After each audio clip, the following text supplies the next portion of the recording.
Hello everybody and welcome to episode 7 of the Metallica Discography review series. And the last episode I reviewed Load, which was the more apparent point for Metallica fans where they really went traditional heavy metal. And to the point where they thought they really sold out, which was stupid. And for the record, Metallica never sold out.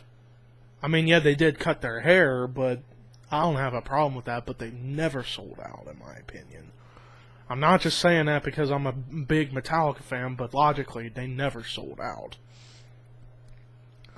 But Reload was a continuation of Load, but with this album, the band kind of sounded a little more reinvigorated compared to Load.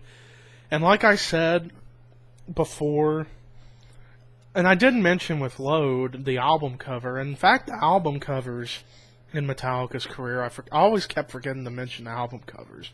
But the Kill 'Em All album cover was great with the whole blood and stuff. Ride Lightning album cover, great. Master of Puppets, great. And Justice for All, great. Black Album, eh. But Load had it was nothing but blood and semen, which that was odd. But with Reload, the album cover is blood and piss, which was really strange, but a unique piece. But with Reload, or actually with Load, I like the first half of that album better than the first half of Reload, but the first half of Reload was fantastic. But while I say I like Load just a little bit more, the second half of Load really was better than the second half of Reload. But we'll get to that here in a few. But the first song we get is another one of those recognizable Metallica songs, Fuel, which is the fastest song on the album, which gives that speed metal presence to the album. And the song is still used for NASCAR, which is great. In fact, it used to be the theme song for NASCAR when they were on NBC back in the early to mid 2000s. Excuse me. I may have the hiccups for some parts of this video, but real quick.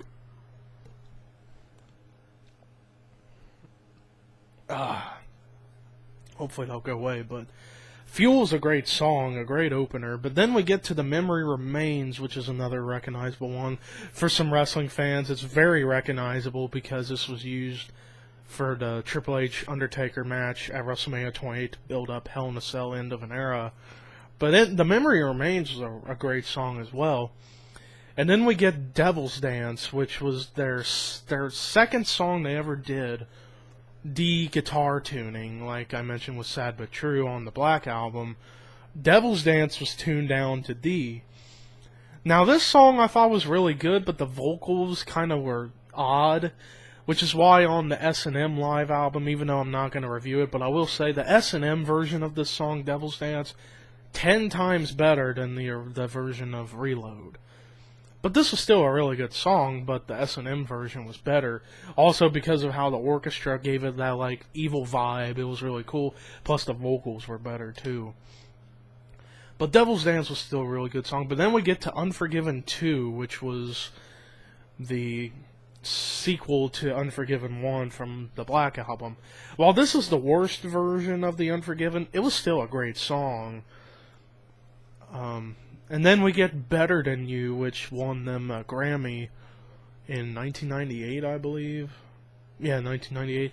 This was a really good song. And then to the final song of the first half of Reload, Slither. Love this song. This is a great song, an underrated gem for them. But now we get to the awesome second half of this album. Carpe Diem Baby. Great song. One of the rare times we see James Hetfield doing a guitar solo by himself.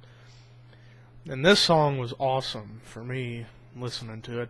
Bad Seeds, I thought it was a really good song. And this was their heavier tuning song they had until we get to the next couple albums. But this song was tuned down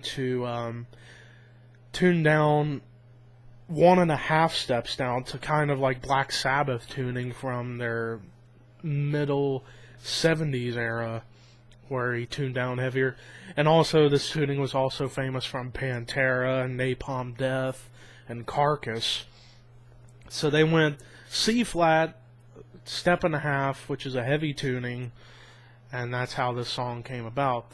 But then we get to one of my all-time favorite Metallica songs, in my opinion, the best song on this album for a unique reason, Where the Wild Things Are.